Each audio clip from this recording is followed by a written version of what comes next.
Hey, Bill Baker here, back for the second installment of the proper way to restring your guitar. Thanks to everyone for looking at the first one. I've decided I need to address a few more things. The vintage slotted style Fender and basses. We've got a couple basses here. We're going to take an issue with that, and also a couple great products from Big Ben's. Let's get on with a vintage Fender style guitar. This type of tuner has a slot with a hole at the bottom of it, and we want to address the right way to do that. So everyone has talked about my 3-finger method. What we're going to do, of course, get your string through. Now once again, 3 fingers after the tuner. Grab it with your thumbnail and put a bend in it. Now on this type of a tuner, what we're going to do, and this time I got some nice sharp cutters, that's about a 1/2 inch of string there. So when you put that string and push it all the way down to the bottom, the string is laying in your tuning post. I got my purple Jim Dunlop winder, one of my favorites here. Wind up the string. You see I'm pushing down with my finger? A lot of people have asked this. What do you mean by winding downward? I mean, as I wind the string, the wrap is going to go downward. You see how that's doing? And 3 fingers is just the perfect amount. Now, one of the most important things that we have to remember is our Big Ben's nut sauce. This is one of the best products on the planet for staying in tune. It's the other reason I'm here. I'm trying to help you string your guitar up right and stay in tune.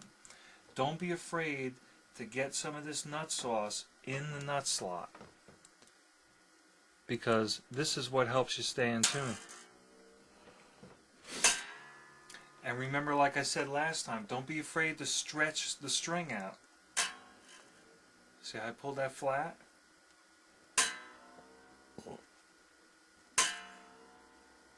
Repeat that for all 6 strings. Let's move on to the basses. Okay, now we're going to do the Fender style bass. This bass happens to belong to Dickie Peterson of Blue Cheer. I made it for him personally, and it's back for a little bit of tweaking. So I thought it'd be a perfect example to use it, and thanks to DR Strings, who make the best strings in the world, they've provided me with some strings. And that's what Dickie uses as well, so it's perfect.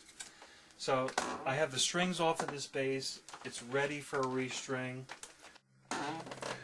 Okay, at this point what I like to do with the tuner is, my guitar rule was 3 fingers. Well, what I like to do on a bass is a span of about a hand. You see where my thumb is?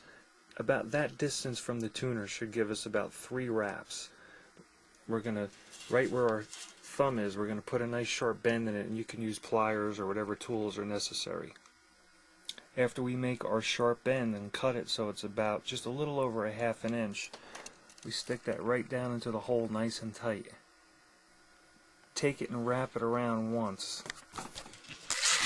and then wind it up downward. See, I'm holding it down with my finger as I wrap downward. See the nice neat wrap we have? That's a nice downward tension at the nut. You want to have some wrap there, and you want it to be nice and tight. And that's how you do a bass. To show you a different type of a bass, this one belongs to Jerry Only from the Misfits, and he was so nice to lend it to me for this video. I just want to show you a different type of a bass tuner, because there's so many of them out there, trying to cover all the bases. Of course you're going to, this is a badass bridge, so you're going to feed your string through, whether it comes through the body or through the end. Make sure you pull it all the way up to the ball. Now here's the important part. And on this headstock, we have a smaller type of a tuner. Now on something like this, on a guitar I'd say 3 fingers. On something like this, I'm going to say 4 fingers. Grab it with your thumb. Put that bend in it. Leave about a 1/2 inch. Put it into the bottom. You can see I've got it all the way. Don't be afraid to wrap it around once. Once again, we're going to wind it downward. And we're going to pull this around. Lay it in the slot. Now, everyone's asking me about downward. You see I'm pushing down on my finger? You want that downward tension because the string has to sit in the nut and have the pressure pulling it down at the tuner. Once again, we're going to grab our Big Ben's nut sauce and put a nice big blob right there, not being afraid to use it. It's going to help that string glide through. And remember, I said you got to pull on the string to stretch it out.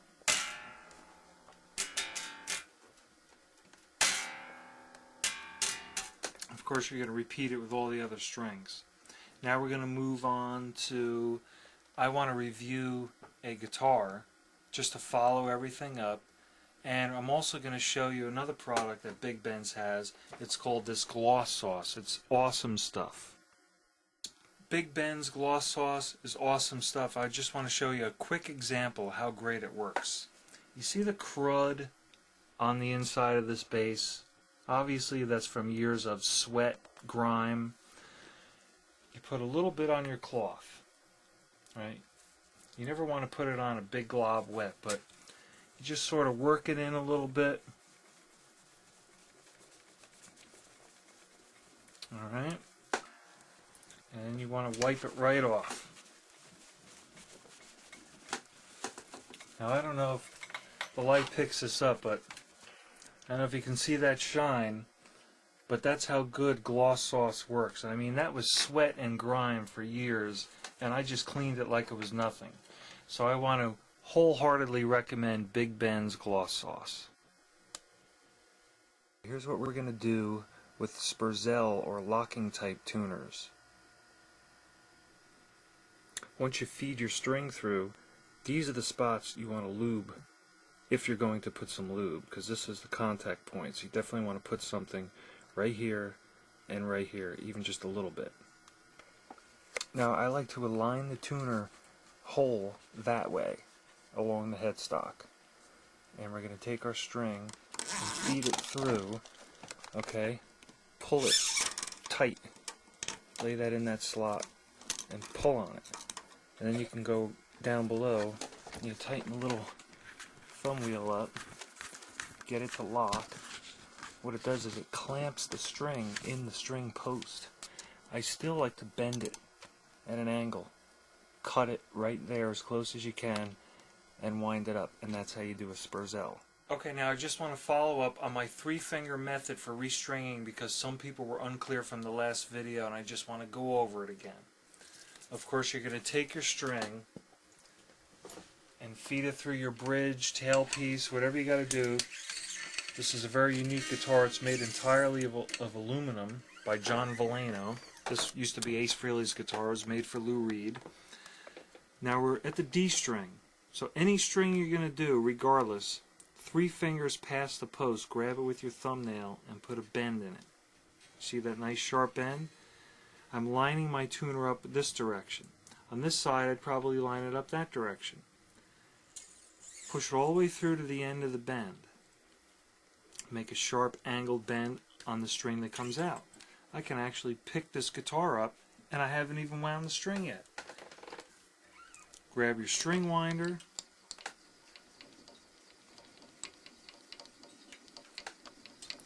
wind it up, and I'm winding downward, meaning that the wrap is going down. The string is coming from the bottom.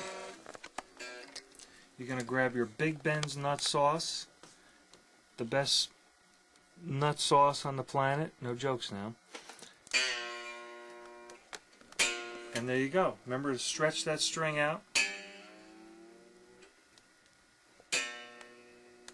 And you're good to go. So I hope you've enjoyed my tips on basses, Fender style guitar, and once again a review of this guitar. And in a shameless plug, I don't mind saying I hope you'll check out my Ace Frehley Ultimate Fan scrapbook. It was great. I got to see Ace recently, and he even signed one to me saying, "To Bill, nice book."